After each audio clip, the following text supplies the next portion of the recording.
All right, we are on to the 24th Sutra, and I hope everybody had a nice Easter, Resurrection Day. It was yesterday, and it's Monday morning here, and it is not 41 and rainy. I don't know what that's about there, but it is the 10th. So let's move on here. This is going to be rather interesting. I looked ahead just briefly, and we're into some pretty interesting stuff here. So meditation, one pointedly centered upon the power of the elephant, will awaken that force or light. The sutra has given rise to much discussion, and its usual interpretation is given the idea that meditation upon the elephant will give the strength of the elephant. Many commentators infer from these words that meditation upon other animals will give their characteristics. It should be remembered that this is a scientific textbook having for its objective the following. Training the aspirant so that he can enter into the subtler realms. 2, giving him power over the mind so that his instrument to use as he will as an organ of vision into the higher worlds and as a transmitter or intermediary between the soul and the brain. 3, awaken the light in the head so that the aspirant can become a radiant center of light and illumine all problems, and through its light see light everywhere.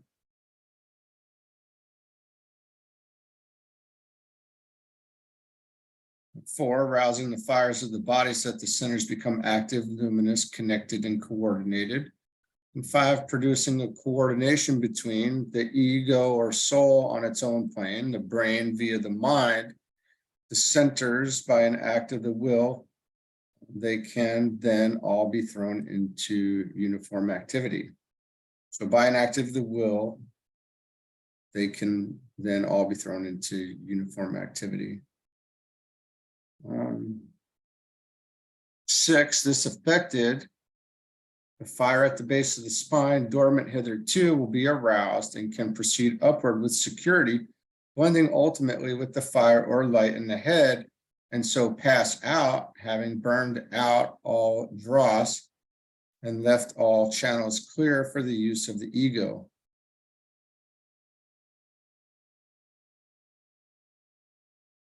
And then 7, developing thus the powers of the soul, the cities higher and lower, so that an efficient server of the race is produced.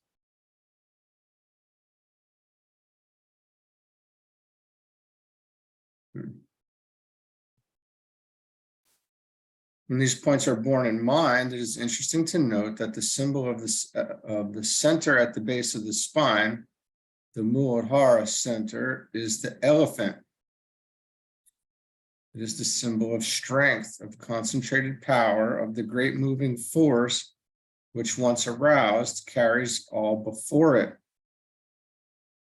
It is for our 5th root race the symbol of the most powerful and mighty of the animal kingdom.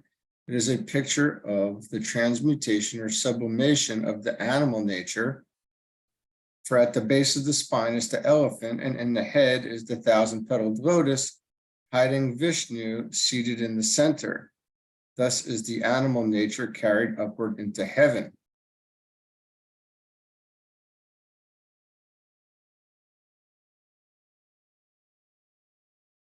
And Vishnu being the love wisdom aspect, right? It's Brahma, Vishnu, and Shiva. By meditation upon this elephant, the power of the 3rd aspect, the energy of matter itself, and therefore of God, the Holy Ghost, or of Brahma, is aroused and conjoined to that of the 2nd or consciousness aspect, to soul energy, that of Vishnu, the 2nd aspect, the Christ force. This produces the perfect at-one-ment, or union between soul and body, which is the true goal of Raja Yoga. And so here, this intelligent activity, the third aspect,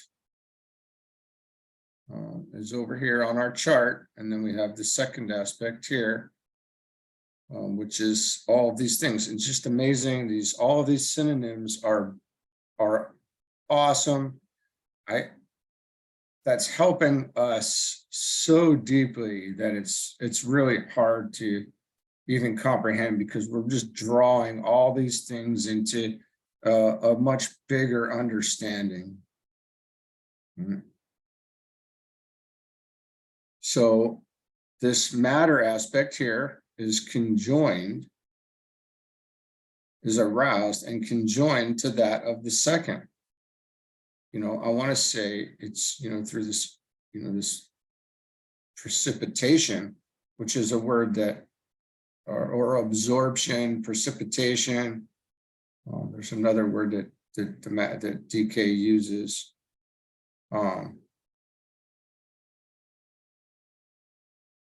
This produces the perfect at-one-ment or union between soul and body. So that's the union between soul and body is there.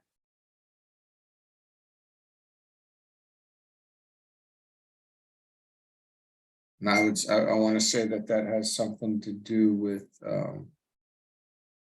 that's definitely an initiation. I would assume that is the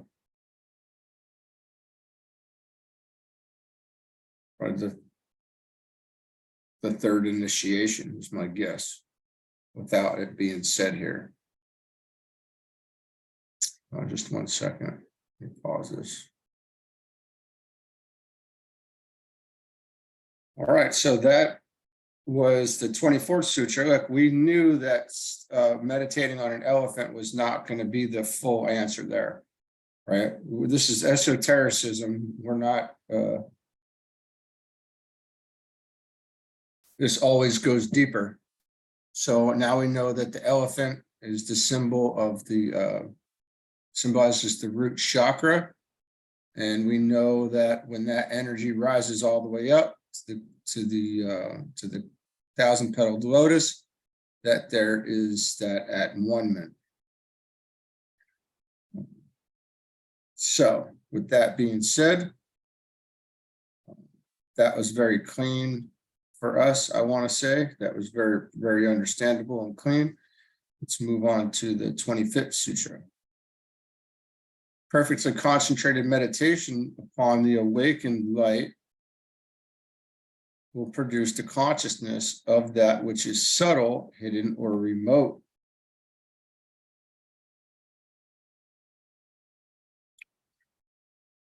Perfectly concentrated meditation upon the awakened light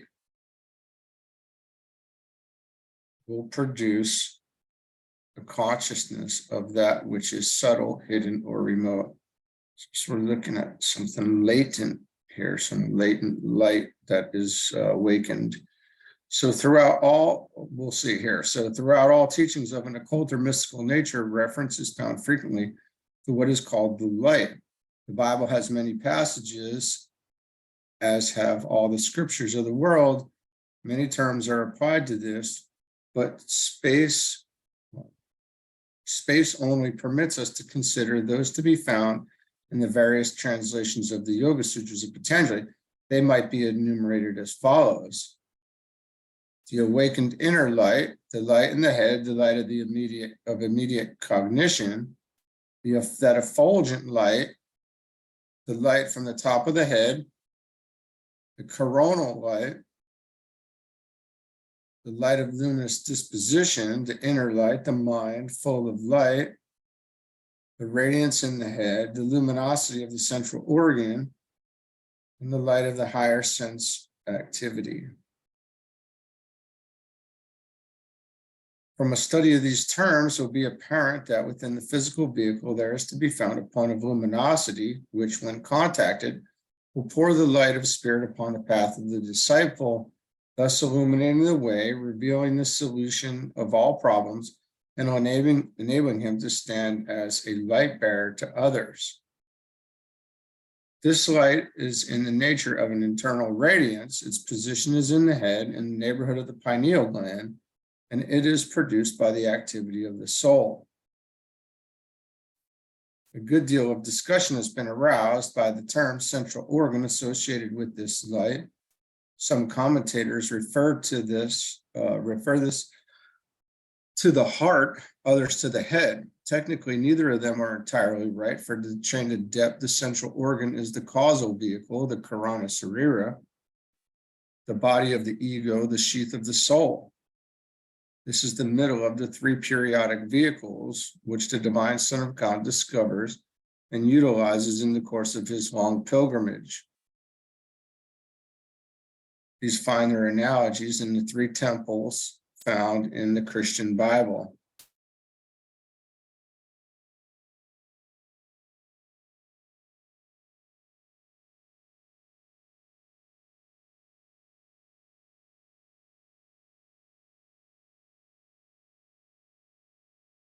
One is the transitory ephemeral tabernacle in the wilderness, typical of the soul and physical incarnation persisting for one life.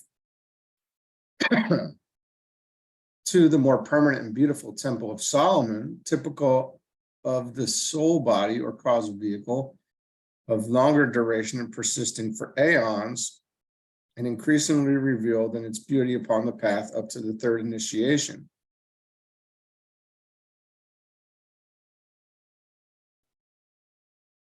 Three, as yet unrevealed and unconceivably beautiful Temple of Ezekiel, the symbol of the sheath of the spirit, the home of the Father, one of the many mansions, the auric egg of the occultist. In the science of yoga, which has to be wrought out and mastered in the physical body, the term central organ is applied to the head or the heart, and the distinction is one of time primarily. The heart, in the earlier stages of unfoldment upon the path, is the central organ. Later, it is the organ in the head where the true light has its abiding place. In the process of unfoldment, heart development precedes head development. The emotional nature and the senses unfold prior to the mind, as can be seen if we study humanity as a whole. The heart center opens before the head center. Love must ever be developed before power can be safely used. Therefore, the light of love must be functioning before the light of life can be consciously employed. As the lotus center of the heart opens and reveals the love of God, through meditation, a synchronous unfoldment takes place within the head. The 12-petaled lotus in the head, which is the higher correspondence of the heart center, and the intermediary between the 12-petaled egoic lotus on its own plane and the head center, awakens. The pineal gland is gradually brought from a state of atrophy to full functioning activity, and the center of consciousness is transferred out of the emotional nature into the illuminated mind consciousness. This marks the transition which the mystic has to make onto the path of the occultist. This marks the transition which the mystic has to make onto the path of the occultist, keeping, as he always does, his mystical knowledge and awareness of adding to it the intellectual knowledge and conscious power of the trained occultist and yogi.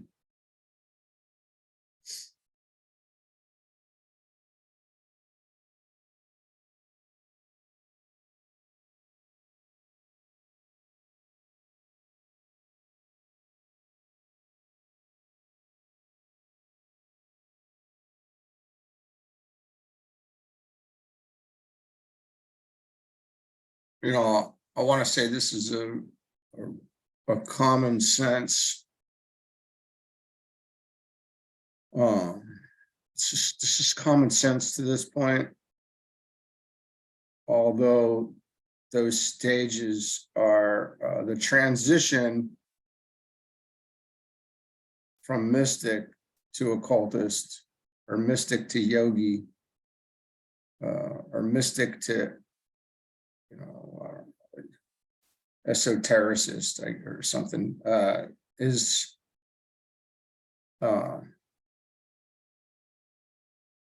it's a leap. It's a leap there. So it's really coming up onto the mental plane and staying on the mental plane and really moving past the karma, the desire nature, the emotional nature, and leaving the emotions out of it and losing our, process of, losing ourselves essentially, right? Or merging or absorption, or however you want to call it. Giving up the personality takes a back seat. It's really just a more indicative of being what happens when you're staying on the mental plane longer and longer and longer, and then more permanent, on a permanent basis. So from the point of power in the head, the yogi directs all his affairs and undertakings, throwing upon all events, circumstances, and problems the awakened inner light. In this, he is guided by love, insight, and wisdom, which is his, through the transmutation of his love nature, the awakening of his heart center, and the transference of the fires of the solar plexus to the heart. It might be asked very pertinently here how this injunction between head and heart, producing the luminosity of the central organ and the emission of the inner radiance, can be brought about. Briefly stated, it is produced as follows. 1, through the subjugation of the lower nature, which transfers the activity of all the life below the solar plexus, and including the solar plexus, into the 3 centers above the diaphragm, the head, heart, and throat. This is done through life, love, and service, and not through breathing exercises and sitting for development.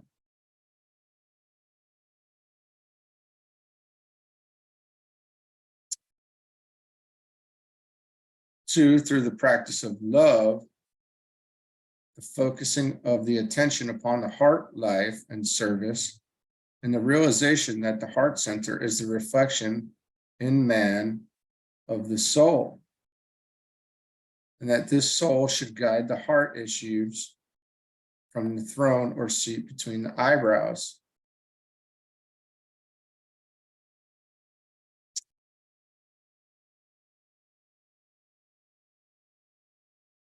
The focusing of the attention upon the heart life and service, and the realization that the heart center is the reflection in man of the soul, and that this soul should guide the heart issues from the throne or the seat between the eyebrows.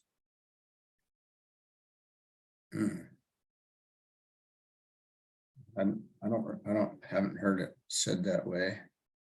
And then 3, through a knowledge of meditation, through meditation, which is the exemplification of the basic yoga aphorism, energy follows thought, all the unfoldments and developments which the aspirant's desires are brought about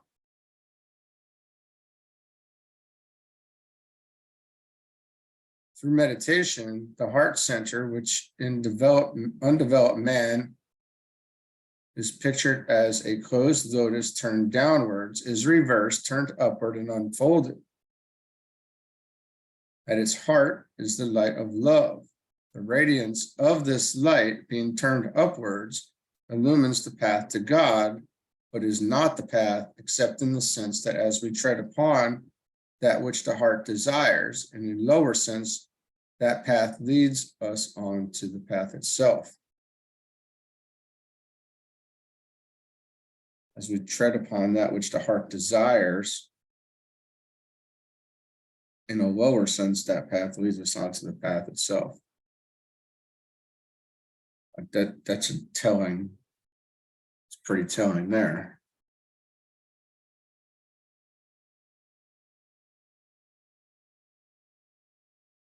Perhaps clarity will come if we realize that part of the path is within ourselves, and this the heart reveals.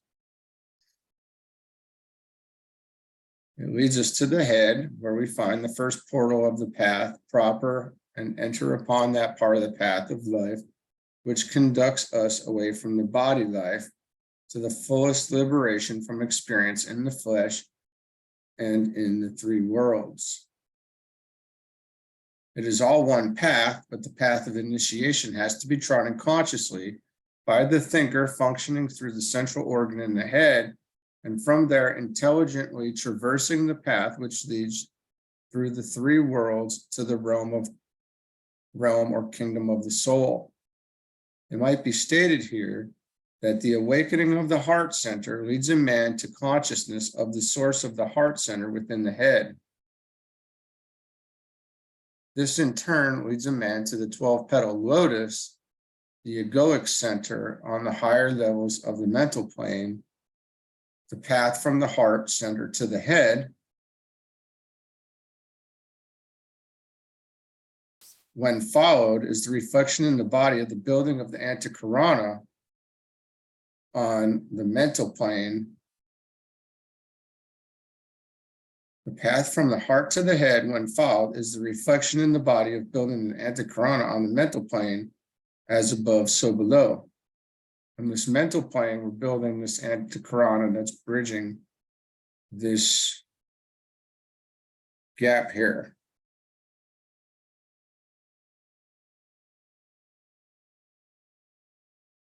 I want to say it's from the, we're bridging this gap where there's no lines. We're building the lines in, and we have to build this bridge, this rainbow bridge. We have to build the rainbow bridge ourselves. And that's the work that we're, all the way, that's the work that we're doing, is to get ourselves, to lift ourselves up by our bootstraps all the way up to the soul, and then with connection to the spiritual triad, that through the antikarana.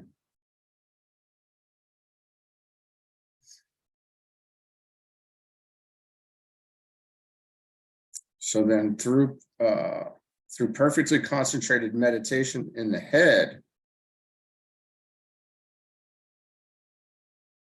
this carries on automatically the increased stimulation and awakening of the centers up the spine, 5 in number, arouses the 6th center, the one between the eyebrows, and in time reveals to the aspirant the exit at the top of the head, which can be seen as a radiant circle of pure white light.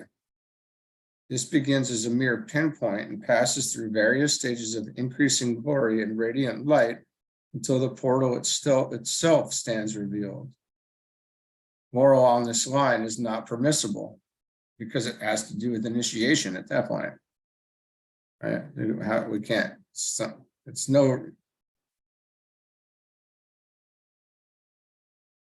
The light in the head is the great revealer, the great purifier, and the medium whereby the disciple fulfills the command of the Christ, let your light shine. It is the path of the just which shineth ever more and more until the perfect day. It is that which produces the halo or circle of light seen around the head of all the sons of God who have come or are coming into their heritage. Through this light, as Patanjali here points out, we become conscious of that which is subtle, or of those things which can only be known through a conscious use of our subtle bodies. These subtle bodies are the means whereby we function upon the inner planes, such as the emotional or astral plane and the mental. At present, the majority of us function on these planes unconsciously. Through this light, we also become conscious of that which is hidden or as yet unrevealed. The mysteries are revealed to the man whose light is shining, and he becomes a knower. That which is remote or the future is likewise unfolded to him.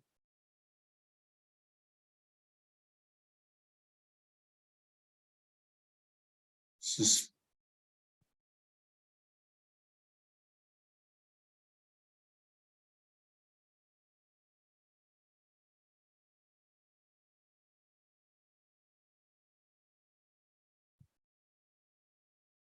All I can say, and is we can only talk from whatever level of consciousness that we've reached ourselves, I guess. And the only thing I can say that I think is beneficial is I find the material to be true. And I don't know where, we can't know where anybody else is at. I don't know what everybody's listening to this is working on, although I assume we're all on a very serious path at this point. We're on the where things got serious now, right? Like it's not all this isn't all mystical anymore. This is serious business, and it's been put that way, where this is serious business at this point. So we know that this path is real.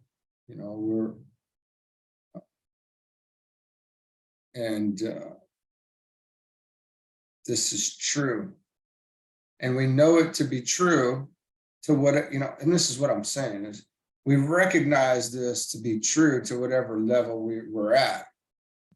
And I assume as we hit higher levels, we also then recognize that it's true at the higher levels and the higher levels. And so whatever level we're at, even,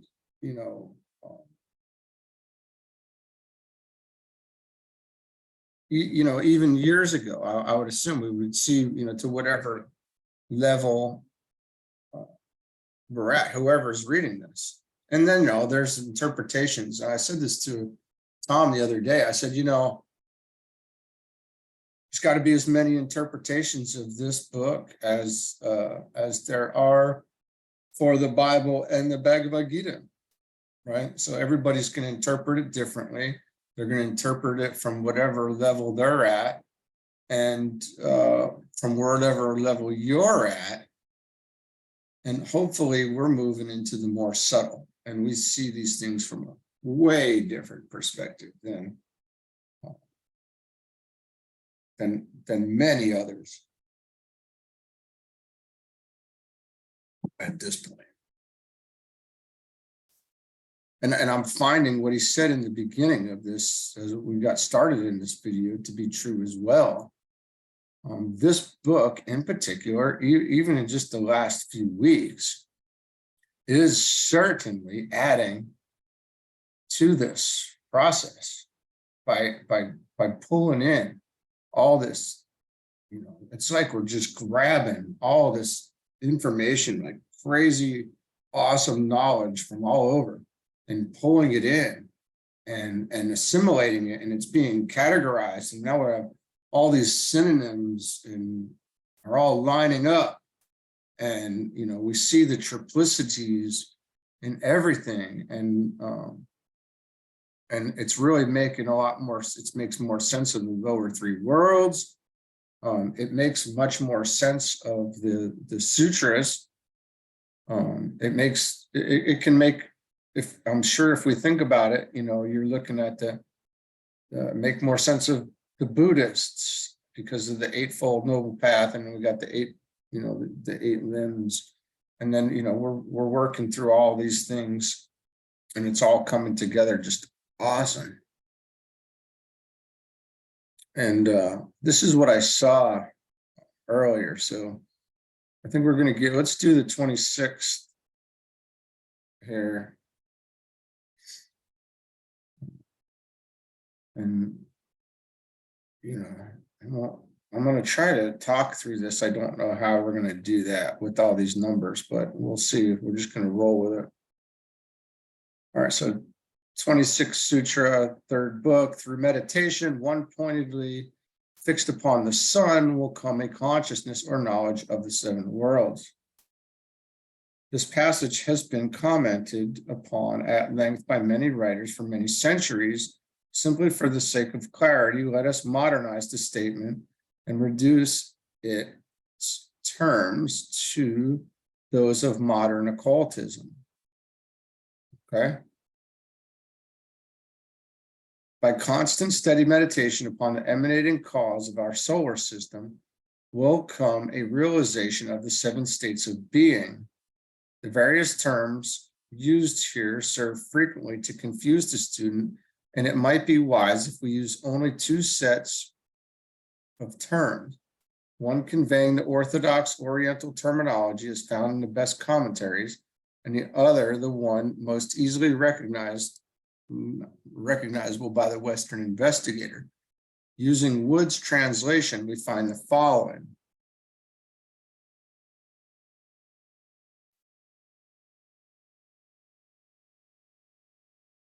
I don't know how to explain this, so I'll just say we got Satya, which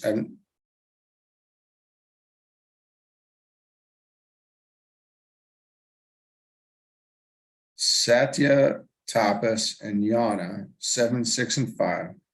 We're looking there at Brahma, the world of those gods who are unmanifest, Tapas, the world of the self-luminous gods, and Jhana, the lowest of the Brahma world. 7, 6, and 5. Now,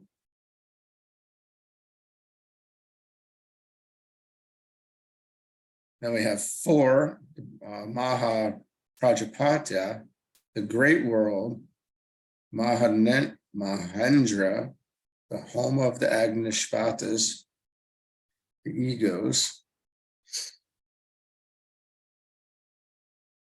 the Antariksa, the intermediate space, and then the Bhu, the earth world. Now, I don't know what, I'm not sure what this, where this is coming from here, but we'll see. This differentiation of the world into 7 great divisions is also interesting insofar as it demonstrates the equal accuracy of the 5-fold division which some of the commentators hold. 5-fold division, some of the commentators hold. Now, we have to assume, man, I have to assume that this is connected over here. I just don't want to overstep yet and see. So the 7 worlds correspond to the modern occult division of our solar system. It's 7 planes embodying 7 states of consciousness and unfolding 7 great types of living beings. The analogy will be seen as follows. Okay, good. It directly correlates.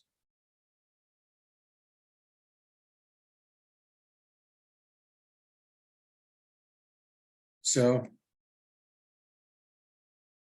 we got the egoic plane, the monadic plane, the atmic, buddhic, monastic, astral. So the physical world is equivalent to this earth world, the Bhu. The astral plane is equivalent to the Antariksa, the world of emotions, comic or desire consciousness. And then we have the mental plane, the Mahendra. This stuff is ancient. This chart is actually ancient when we come to see this, as we're finding out. And this is very old. So the atmic plane being group consciousness, the spiritual world, planetary consciousness, world of the 3rd aspect.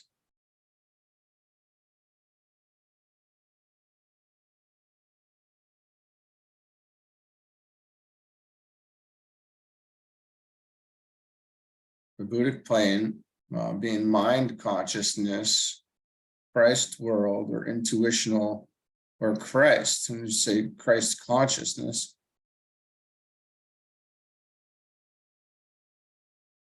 And then they have the mental plane. I'm sorry, I'm going backwards here, but they have the world of the mind and of the soul, the Mahendra.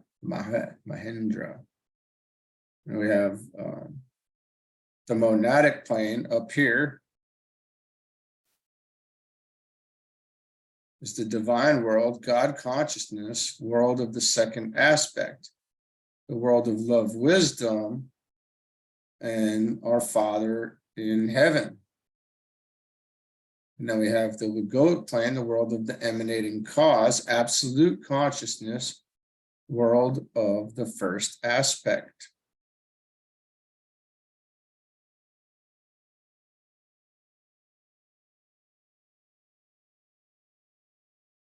Could say first principles potentially there too. I would certainly say that. I don't know if that's how it's meant literally when they say that. But it is interesting to note certain comments of Vyasa on this differentiation, where they blend in with modern theosophical thought. Yes, they do.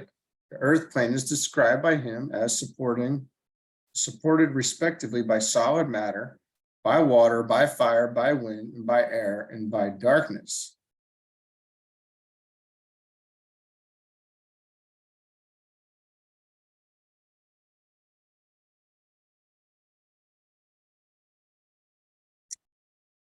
Wherein living creatures, having been allotted a long and grievous length of life, feeling the misery incurred as the result of their own karma, are born. Comment here is needless. And how do you, oh man, that's funny. How do you, how do you say comment here is needless? That's like an ice pick in the dang in the side, right? Oh boy, is that powerful.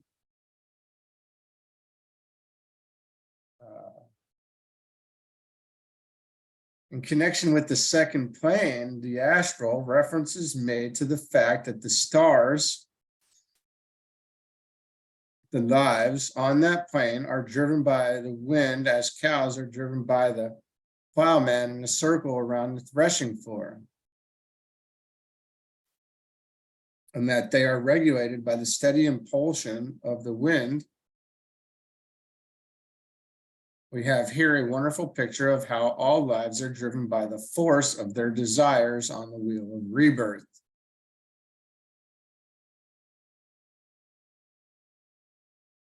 Vyasa notes that the mind world is peopled by 6 groups of gods, the 6 groups of egos and their 6 rays, the 6 sub-rays of the one synthetic ray, which is apparently inferred.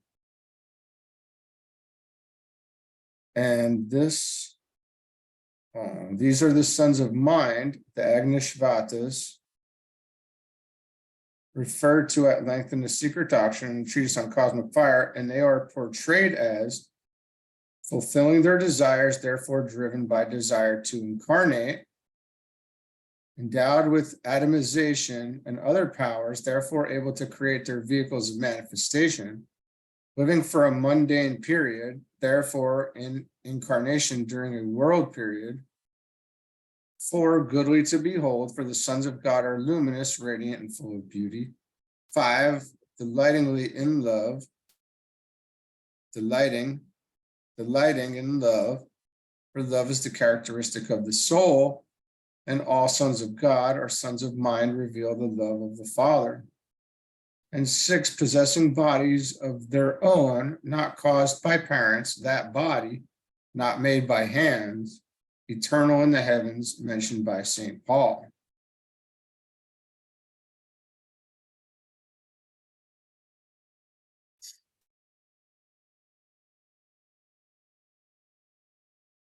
In connection with the 4th world, Vyasa notes that it is the world of mastery, therefore the home of the masters, and all liberated souls whose food is contemplation, and whose lives are for 1,000 mundane periods, therefore who have immortality. Then he describes the 3 highest planes. So we just went up here. We're talking about, down below, and then we're just talking about the Buddhic plane here with this last one. In connection with the 4th world. It's the 4th world, or the 4th plane, the Buddhic plane.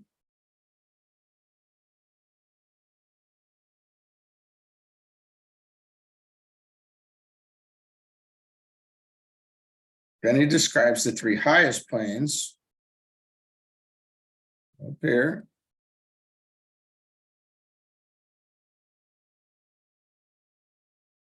The great existences who are the lives of those planes and in whom we live and move and have our being.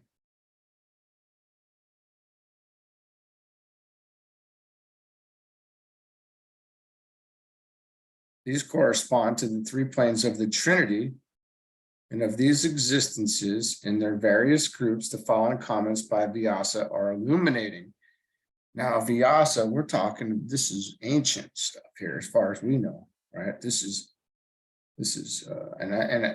I don't know the years here, but it's unbelievably. Let me just take a look here.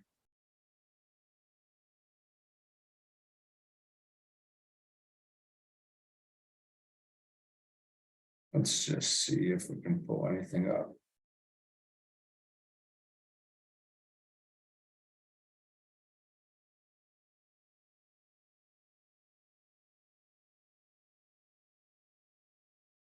All right, this is from the Mahabharata, early 20th century.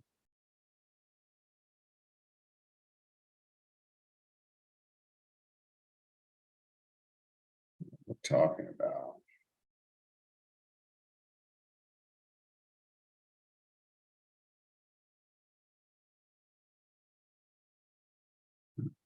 Let's see, and she's the author of the Mahabharata, if that gives you any idea.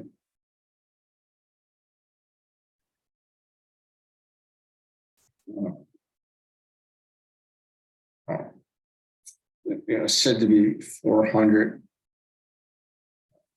BC. I don't know, I thought it was older than that, but sorry.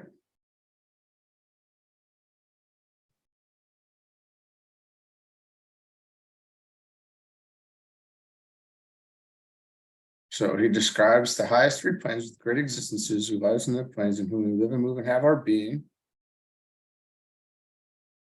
These correspond to the three planes of the Trinity and of these existences in their various groups. Following comments by Vyasa are illuminating. He states, their lives are chaste, i.e., free from impurity or the limitations of the lower forms. To upwards, there is no impediment to their thinking, and in regions below, there is no object obscure to their thought. They know all things within the solar system. And 3, by them, no laying down of foundations for a dwelling is made. Therefore, they have no dense bodies. They are grounded in themselves and live as long as there are creations. They are the great lives back of all sentient existences or existence. And 3, they delight, or 5, they delight in contemplation of varying kinds. Our worlds are but the reflection of God's thought, and they are the sum total of the mind of God. The ancient commentator sums up by making 2 basic statements which should be noted by the student. He says, this whole well-founded configuration stretches out in the midmost part of the world egg, and the egg is a minute fragment of the primary cause, like a firefly in the sky.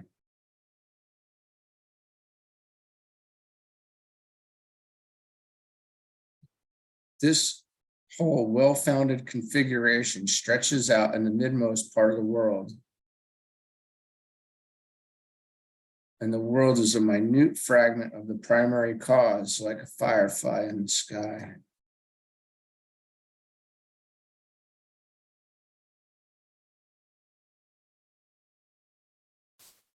This means that our solar system is but a cosmic atom and is itself only a part of a still greater spheroidal whole. When he states,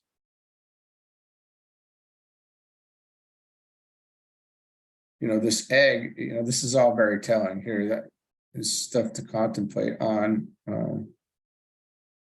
this cosmic atom, and protons, neutrons, and electrons being the three, and that it's very interesting stuff. But so by performing constraint upon the door of the sun, the yogin should directly perceive all this.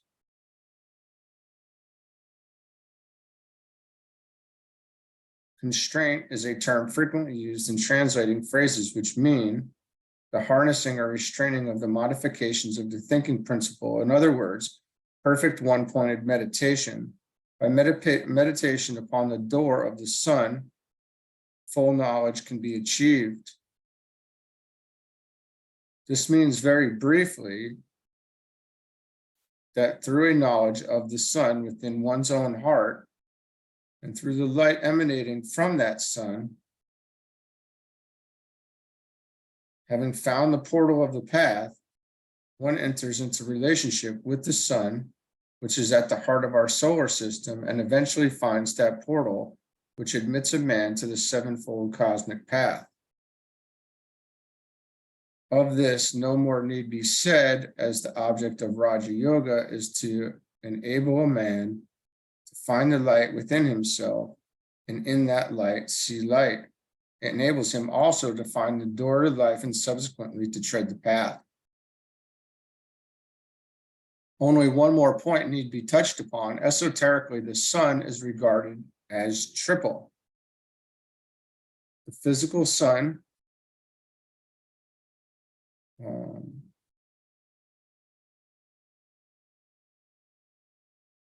connected to the body and intelligent form. The heart of the sun, or the soul and love, and the central spiritual sun, spirit, life, or power. And we see in the reflections here. So we say that the physical sun is but the reflection of the central spiritual sun. And here we're looking at this middle principle, being this pure, being this soul representative. I mean, we know what this is representative of. We're pounding this stuff in. So this is something really huge to ponder on. And in man, the microcosm, the correspondences are the personal physical man, body, an intelligent form, the ego or Christ, is soul or love, and the monad and spirit, connected to spirit and life or power.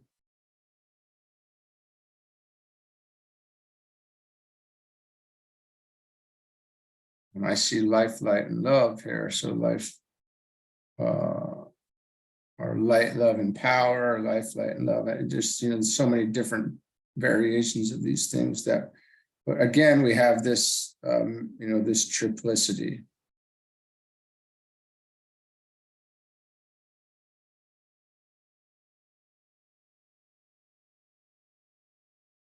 We have this incredible, I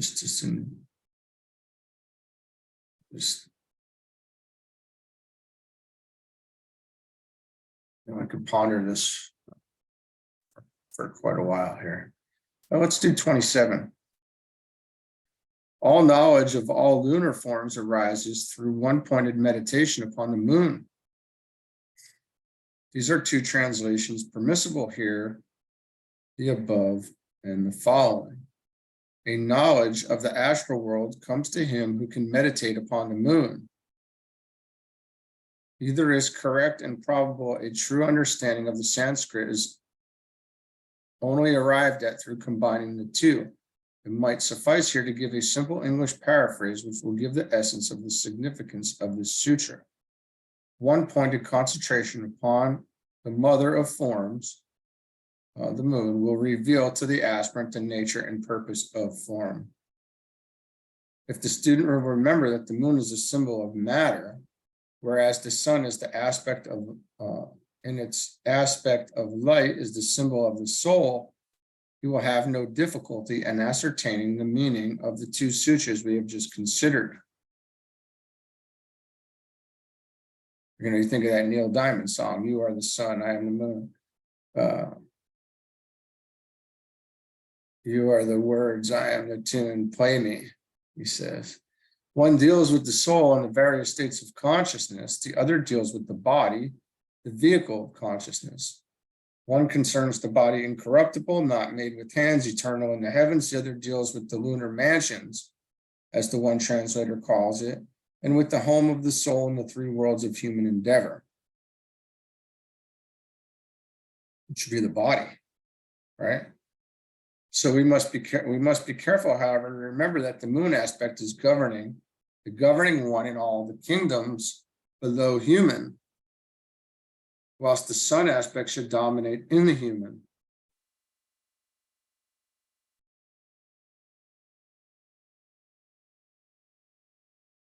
Oh, that's big there, okay. A knowledge of the lunar mansions or of forms would give an understanding of the physical body, of the astral desire vehicle, and of the mental sheath. Oh, I'm excited about this one. We're going to keep going. It's not too big. The 28th sutra, concentration upon the pole star, will give knowledge of the orbits of the planets and the stars. This sutra is of small significance to the ordinary student, but is of profound use to the initiate or pledged disciple. Suffice it here to say that this sutra forms the background for all astrological investigation, and from an appreciation of its meaning will eventuate an understanding of, one, the relation of our solar system to the other 6 constellations, which with ours form the 7 force centers of which the 7 great spiritual influences of our system are the reflections and agents, because this is just one chakra of 7 in the body of the larger man, the I don't know how to say that, in the cosmic body of God. I don't even know how to express that necessarily.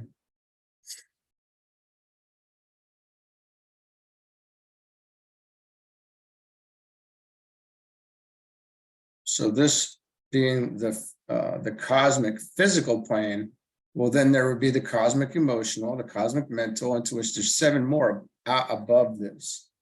That creates another body. And this is the 7 planes here of our solar system. So very interesting there. So we have one, we got that the 7 force centers is the great spiritual influences of our system are the reflections and agents. 2, the path of our sun in the heavens and the 12 signs of the zodiac through which our sun apparently passes.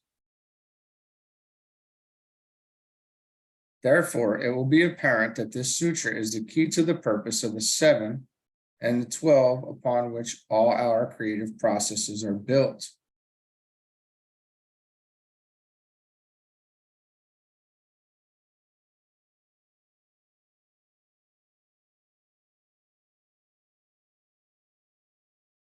It's the key to the purpose of the 7 and the 12 signs of the zodiac, which all our creative processes are built. The meaning of the 12 labors of Hercules and their relation to man, the microcosm, right? And then the purpose of our planet, gained by the adept through an understanding of the triplicity formed by the pole star, our Earth planet, and the Great Bear. Other meanings are available to those who hold the key, but the above will suffice to show the deep though esoteric significance attached to these brief words.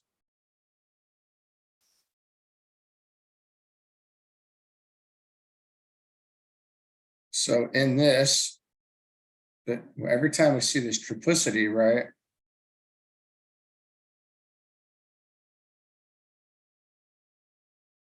We have to, we can associate this. There can be in this correspondence. So that's something to ponder there.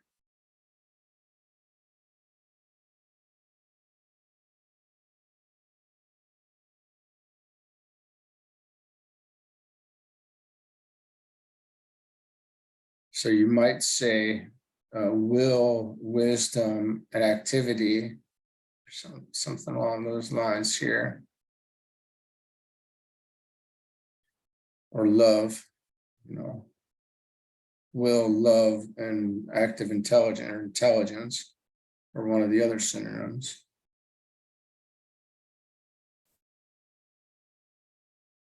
It's a very large sutra. I think we should probably.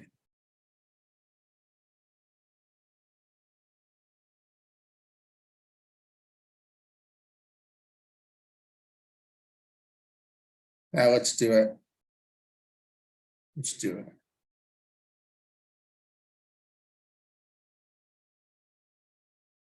Sutra 29. A concentrated attention upon the center called the solar plexus comes perfected knowledge as to the condition of the body. In the commentary upon Book 1, Sutra 36, the various centers were enumerated and their qualities given. In this section of the book, 5 of these centers are mentioned, and they are the 5 which most clearly concern the aspirant, and which are most dominant in the 5th or Aryan race, being awakened but not unfolded in the 4th race. And these are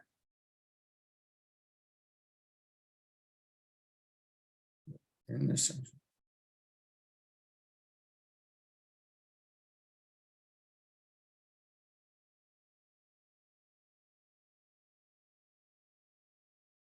Being awakened but not unfolded in the 4th race. We have the center at the base of the spine, the solar plexus, the heart center, the throat center, and the head center.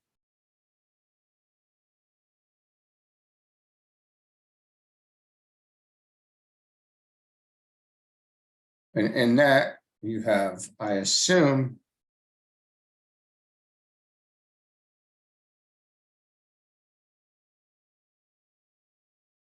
um, 1,144 or 144,000.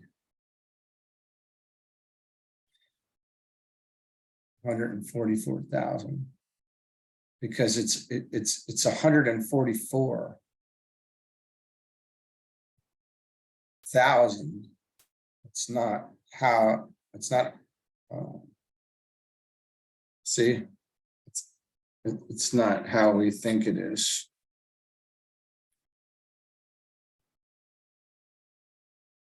So there we have 28, 38. That's 42. No, maybe not. I'm like that. I got these off. 28, 38, 42. I don't know. But there's DK does talk about that, the 144,000.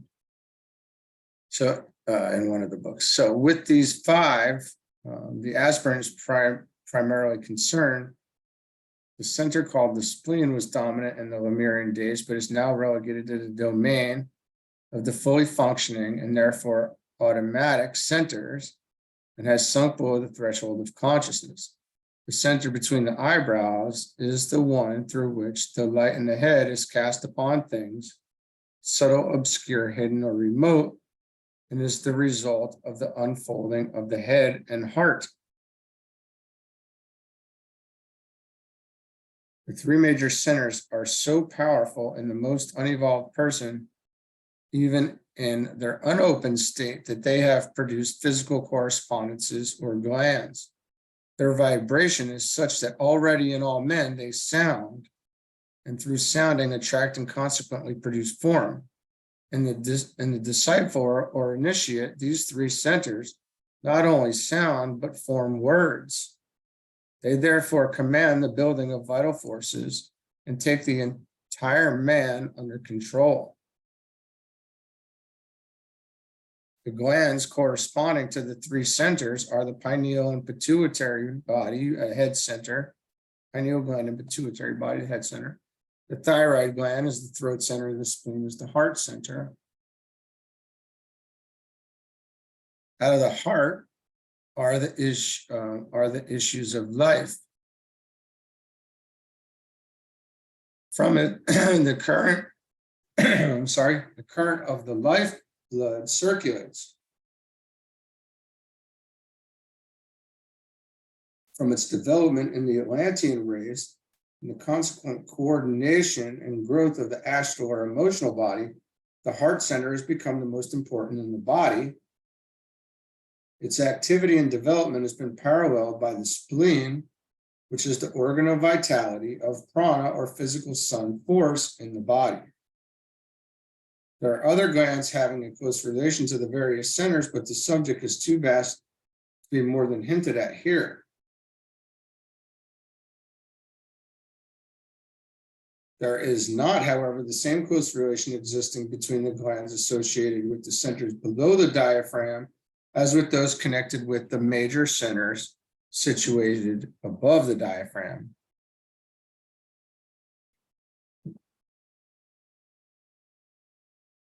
In the sutra under consideration, we are dealing with one of the five most important centers, and this for the reason that, one, it is situated in the center of the trunk.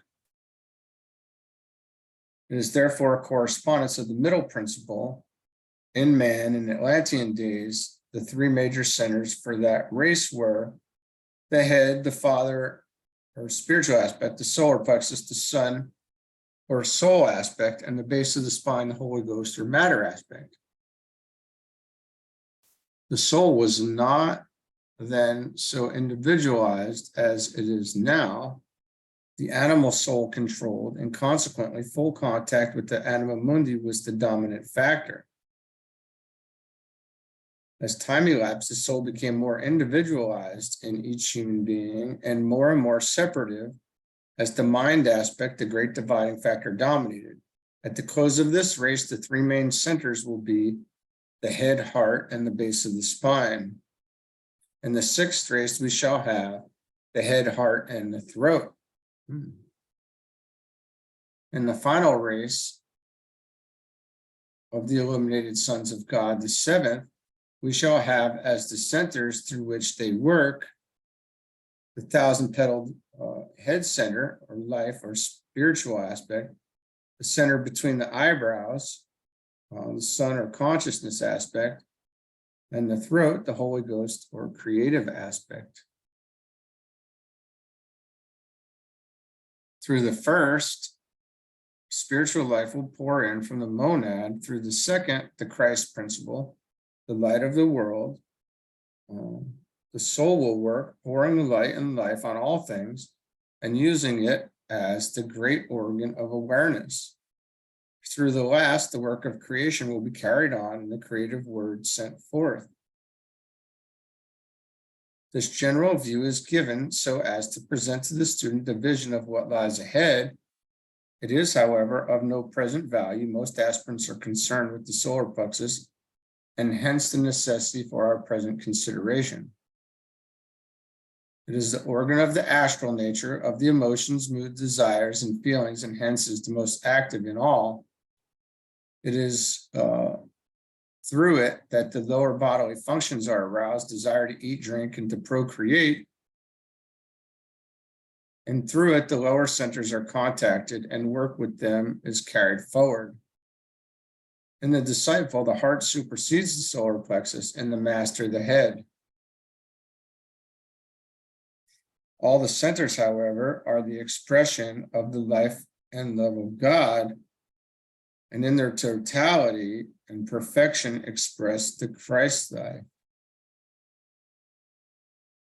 It is the center wherein is carried forward the great work of transmuting all the lower and animal desires into the higher. Through it literally must be passed the forces of the lower nature that gathers up the forces of the body below the diaphragm and directs them upward. In the solar plexus, the animal soul becomes merged with the soul of man, and the Christ consciousness is seen in germ. Taking the analogy of the antenatal state and the germinating of the Christ in each human being, students who have their intuition developed will see the correspondence between the activity of the solar plexus and its function and the first 3.5 months of the antenatal period.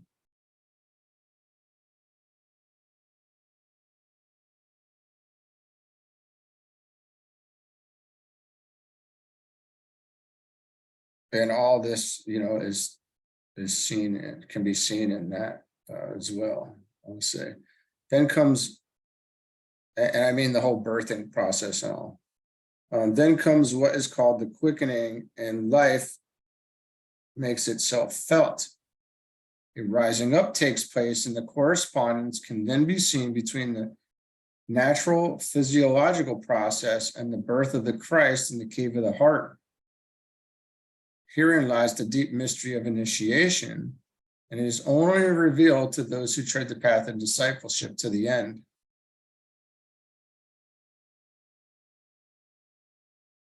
We are told in this sutra that knowledge as to the condition of the body comes through meditation upon this center. The reason is this: when man arrives at an understanding of his emotional body and of the force center through which it functions upon the physical plane, he finds that all he is, physically and etherically, is the result of desire or karma, and that it is his desires which chain him upon the wheel of rebirth. Hence the emphasis laid by the yogi upon that basic discrimination through which a man develops the capacity to choose between the real and the unreal, and which cultivates in him a just sense of values. Then follows dispassion, which, when developed, gives him a distaste for the life of sensuous perception. When the aspirant can grasp the place that desire plays in his life, when he realizes that it is his emotional or astral body which produces the greater part of the trouble in his lower nature, and when he can grasp the technical side of the process which desire energy follows, then the work of the solar plexus is understood, and he can begin the great dual work in transference and transmutation. He has to transfer the energy of the centers below the diaphragm into those above, and in the process, transmute and change the energy. The centers are to be found up the spine, but it aids the student considerably if he can grasp the idea of the relative localities in the body which are energized and affected by these centers. All these centers have physical plane organs, which are the result of the response of dense substance to their vibration. We have the three major centers. One, the head center, related to the brain, pineal gland, and pituitary body. The throat, related to the larynx, vocal cords, and palate, the thyroid gland. And the heart, related to the pericardium, ventricles, auricles, with spleen affected. And then the four minor centers, the solar plexus to the stomach, the spleen to the spleen, the sacral to the generative organs, and the base of the spine to the eliminative organs, kidneys, and bladder.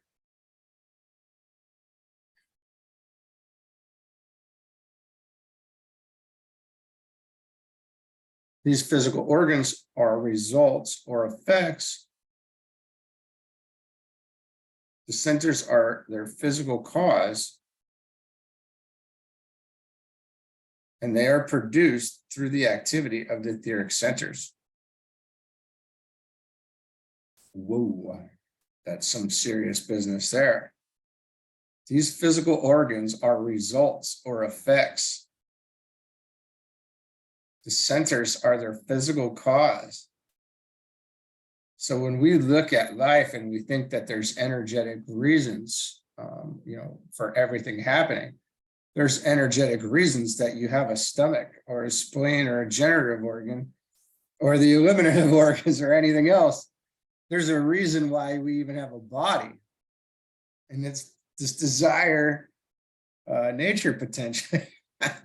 Oh man, you can't make this up. It's great.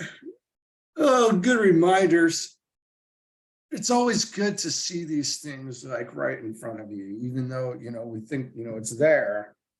It's good to see it and it get smacked in the face with it here and there.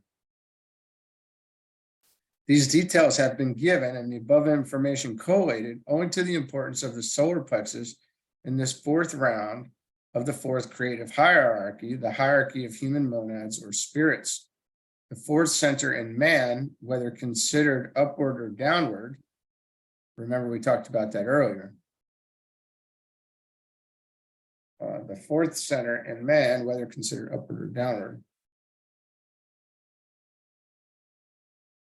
One more technical point might here be given in the process of transmutation. The student should remember that, hey, the energy at the base of the spine must go to the head. The energy of the sacral center must go to the throat. The energy of the solar plexus must go to the heart. And the splenic energy concerns solely the physical body. It goes to all the centers.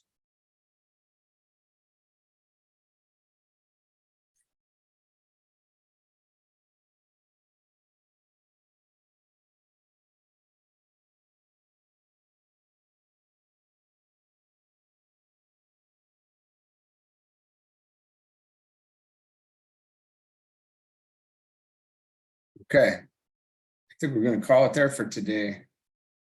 That was a great study.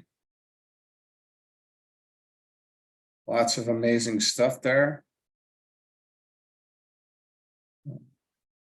And, we'll get back at it tomorrow and continue on with the throat and these other things. All right. All right. Well, that's good. You guys all have a good day and we'll get back at it. All right. Have a good one.